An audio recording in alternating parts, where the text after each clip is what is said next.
I'm Dr. Mollie Marti, and welcome to Resiliency Matters.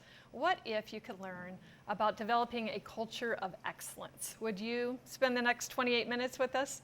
What if in the next 10 minutes you could learn the important distinction between being a skeptic and being a cynic? Would you hang out with us? Who is us? My other half today is my friend Joe Tye. Joe is head coach and CEO at Values Coach Inc., and he is the author of 15 books on corporate culture, leadership, and personal development.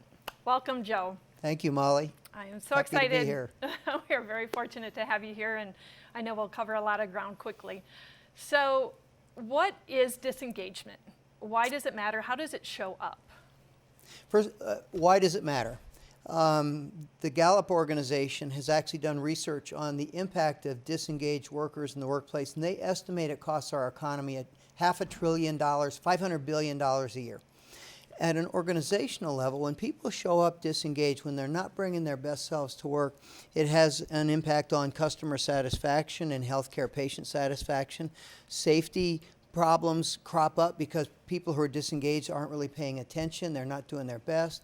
And most important, research shows that disengaged people are more likely to be depressed and more likely to be anxious because they don't have that sense of connection with their job and their coworkers. And I know Gallup and others have similar studies in schools and our disengaged children in other areas. And so what we're talking about today certainly applies to the business world, but it also applies if we have teachers listening and they are structuring their classroom or what we want our homes to look like. Absolutely. Imagine the teacher who's up at the chalkboard teaching the same lesson that he or she taught 20 years ago and bored. And you don't connect with students if you're disengaged. Mm-hmm. So it's maybe most important in education. Okay. And why is it important to create a culture of ownership instead of trying to hold people accountable to certain standards? You know, I've become allergic to that word accountability, and I get very nervous when people talk about building a culture of accountability. Because think of the word. If I say to you, I'm going to hold you accountable, nobody would ever say, oh, that's a great thing. Mm-hmm. You know, I'm going to hold your feet to the fire. If people are willing to hold themselves accountable, you don't have to hold someone's feet to the fire if they're willing to walk across hot coals on their own. And that word accountability, able to be counted, carries so much negative baggage. And if you can promote a culture where people are thinking like owners and not just renting a spot on the organization chart, they will hold themselves accountable. And you don't have to say, I'm going to hold you accountable, which automatically brings up impressions of rules, consequences, punishment, carrot and stick.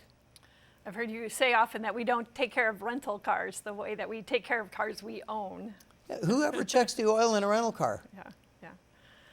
And you also talk about invisible architecture. What is this?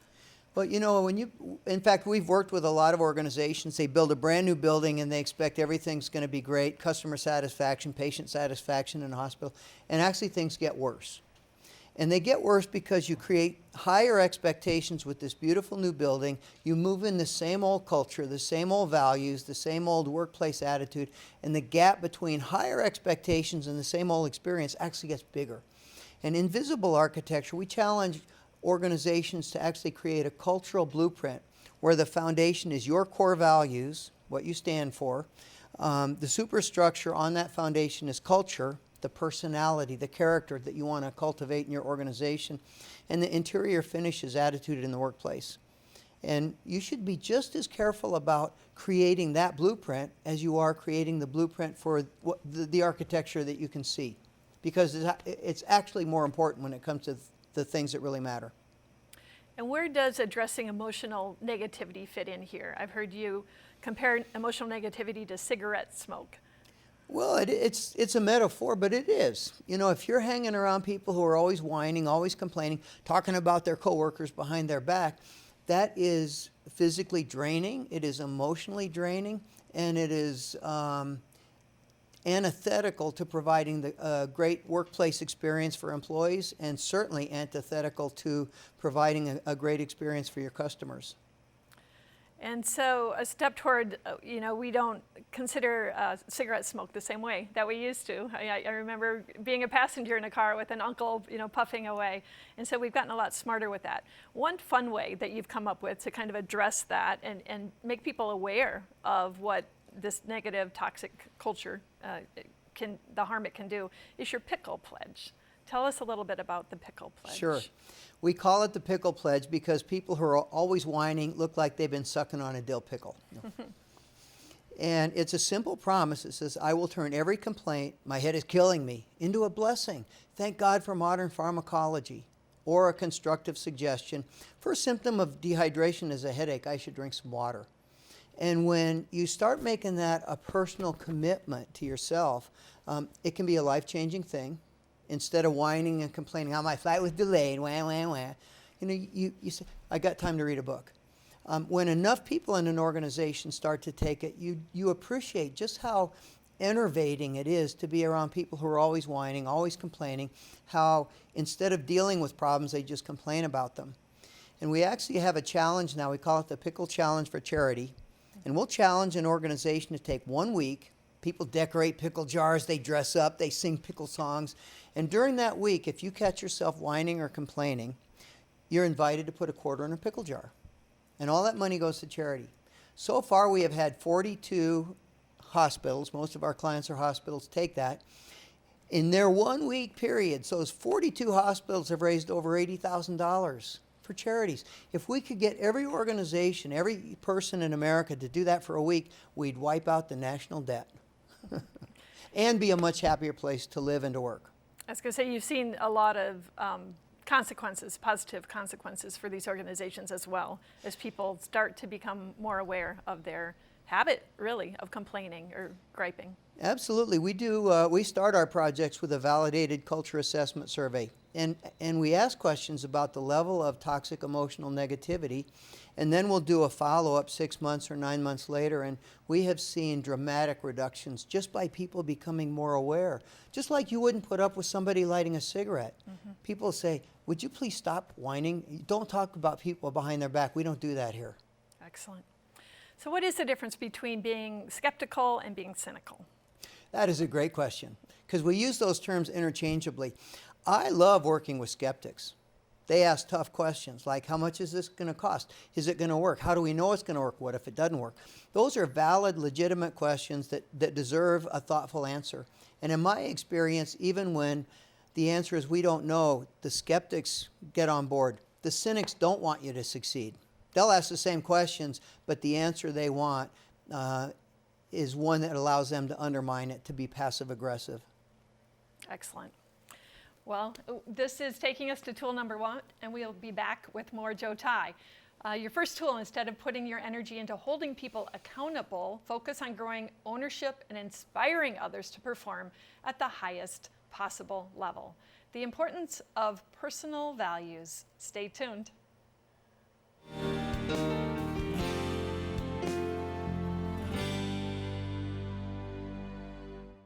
With TiVo, you can record shows to watch later, of course, but you can also access popular video apps right on your TV. And you can watch your recordings or stream live TV on your mobile device, making any screen in your home a TV screen.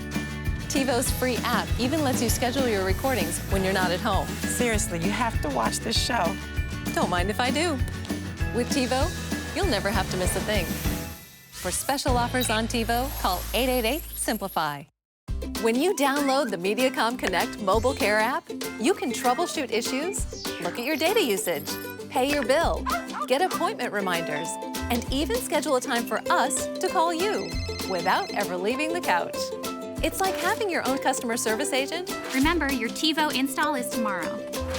And technician right in your phone. Mediacom Connect Mobile Care. Download the free app today from iTunes or Google Play. This is your escape from a long day, your Tuesday night routine. It's the 1 hour you reserve just for you. Right now, it's the only thing that will calm him down. That's why at Mediacom, we're working harder to bring you more superior TV entertainment every day. Greater reliability, incredible picture and sound. So from the big screen to the little screen, to the great outdoors. Nothing gets in the way of the things you love.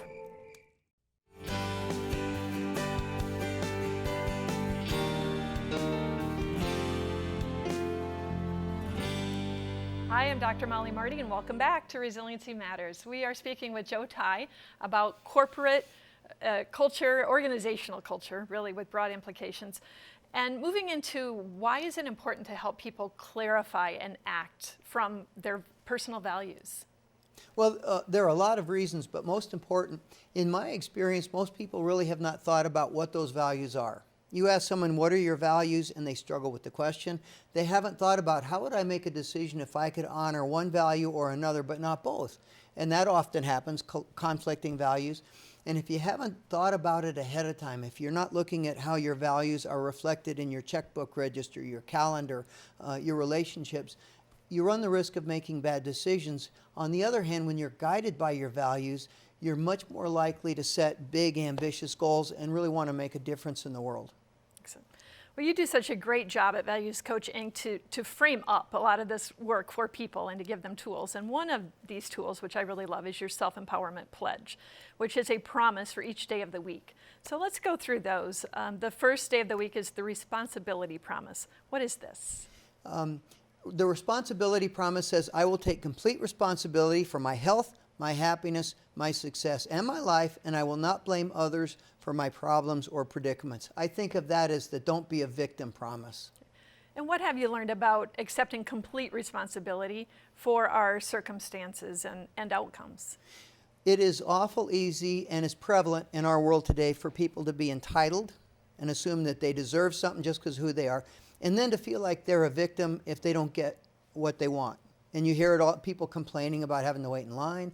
When you take complete responsibility, that means that you're planning for your retirement. That means that you're taking care of your health so you don't become a burden on society.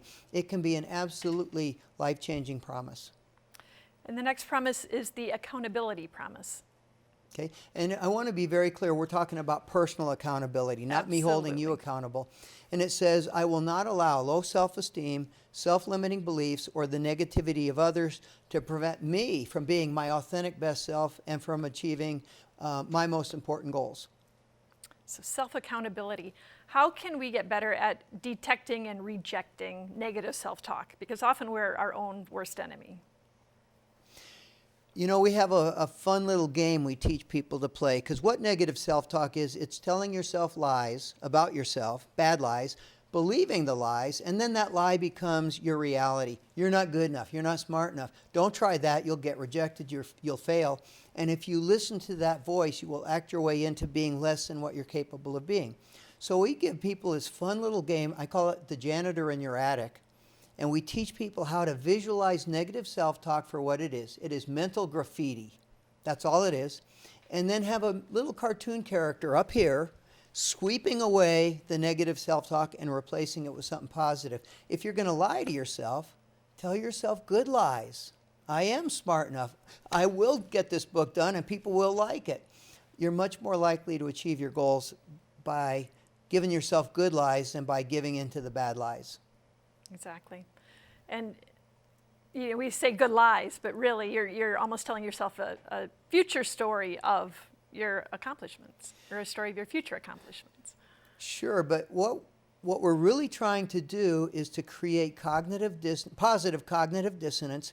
I'm promising myself to not give in to low self-esteem, but here I go again. And we have seen people make amazing changes when the pain of breaking that promise that they've made every day gets to the point where they are not proud of their behavior, they're not proud of their attitudes. So I really would say that, you know, when I tell myself I will not allow low self-esteem to stop me, I break that promise. And the longer I've made it, the more painful it is, and the more inspired I become to say, no, I'm not going to give in to this. How about the determination promise? That's Wednesday's promise, and it says, I will do the things I'm afraid to do, but which I know should be done. Sometimes this will mean asking for help to do that which I cannot do by myself. And I think of those first three promises, responsibility, accountability, and determination, as the foundation of character strength. And a lot of us aren't very good at asking for help. Any tips on how we get better at growing that skill? You know, one of the things that I encourage people to do is to follow the NEDLOG rule. And don't look it up, I made the word up. NEDLOG is the word golden spelled backwards. And what it means is simply anything you'd be willing to do for somebody else if they asked you, be willing to ask somebody else for that help if you need it. You know, in healthcare we say, who cares for the caregiver? You can't pour out of an empty pitcher. And so many caregivers give and give and give, and then they get compassion fatigue, and they don't ask for the help they need, and they burn out. And it's become a huge problem, especially in healthcare and education. Yes, I think in every industry we work in, we're seeing that as a growing problem. How about saying a lot of little no's for that one big yes?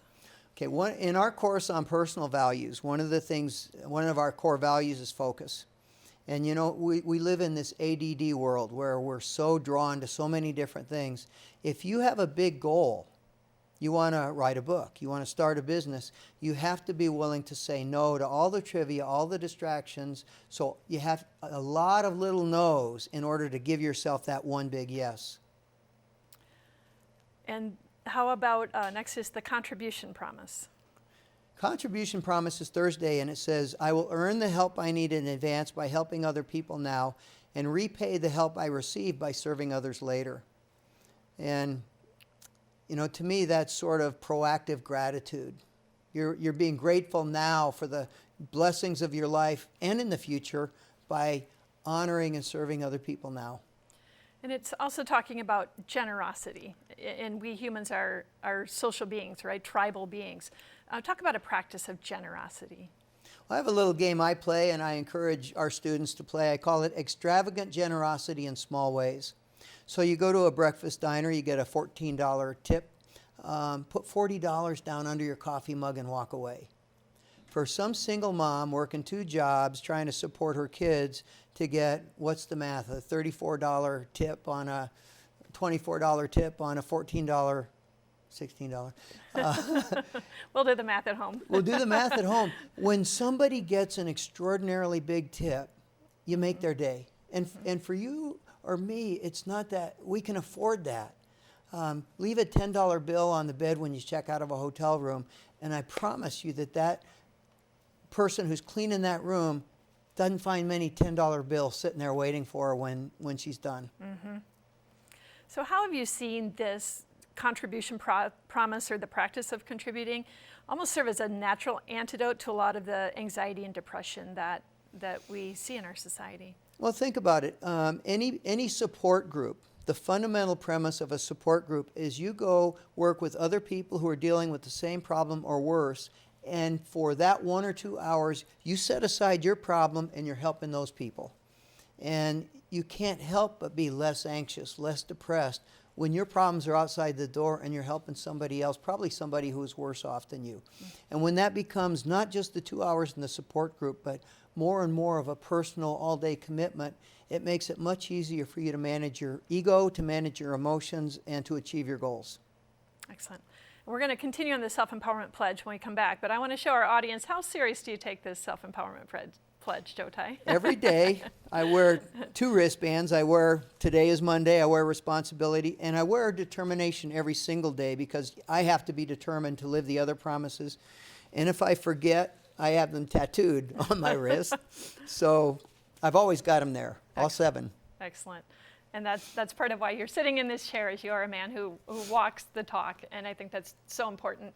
I had this prep where I was going to read these promises, and I thought, well, Joe has them memorized, and certainly you can say them. And so I think that in and of itself is an important takeaway for our audience. So I'm going to leave you with that. And tool number 2, your personal values drive your behavior. To achieve excellence, get clear on what you value and use this to guide your daily choices. More from the Self-Empowerment Pledge when we come back.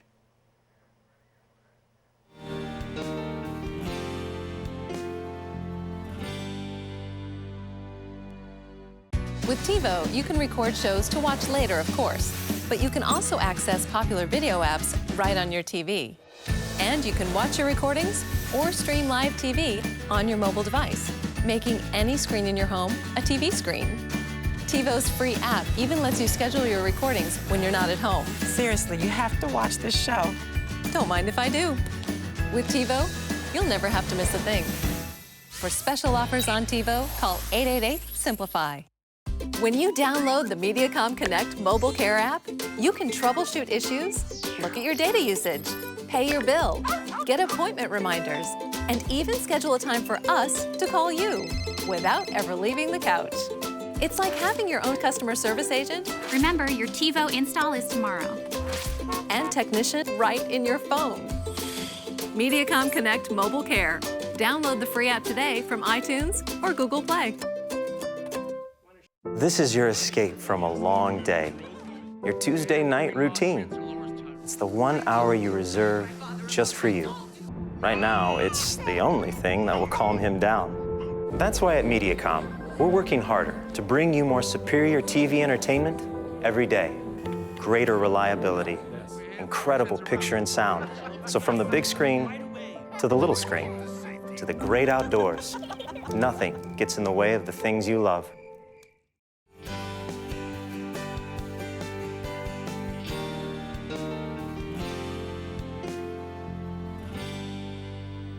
Welcome back to Resiliency Matters. We are talking with Joe Tye about personal values and particularly the self-empowerment pledge and all of the 7 promises. And you know, I love the next one, the resilience promise. You know, I should let you talk about this one. You're the expert. But it's Resilience is Friday's promise, and it says, I will face rejection and failure with courage, awareness, and perseverance, making these experiences the platform for future acceptance and success. And when you talk about resilience, I see you often quote Randy Pausch, his great book, The Last Lecture. But share with our audience what Randy said about brick walls. He said, brick walls are not there to stop you. They are there to make you prove how much you want something. And you know, it's easy to never get rejected. It's easy to never fail. Don't ask, don't try. Sit home and watch TV. You'll never be rejected. You'll never fail, except in the biggest test of all, which is the test of life. And the brick walls, you know, if you have a big goal, you want to write a book, you want to start a business, you want to lose weight, it's hard. You're going to run into difficulties. And what Randy was saying is that's just going to test how committed you are to achieving that goal. And we talked a bit about the janitor and what we can do with our thoughts, but I think that the personal stories we tell ourselves are so important when we talk about the topic of resilience. How can we tell stories that serve our resilience? That's probably the million-dollar question, because your self-talk really is the collection of stories you tell yourself, about other people, about how the world works. And so many of us tell stories that are destructive. I'm not capable. And I think you really have to employ that little janitor up there and rewrite the stories.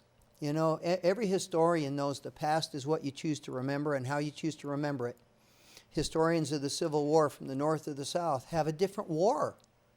And so you think about the things that happened in your past that have caused you low self-esteem, rewrite that script and remember positive things in a positive way.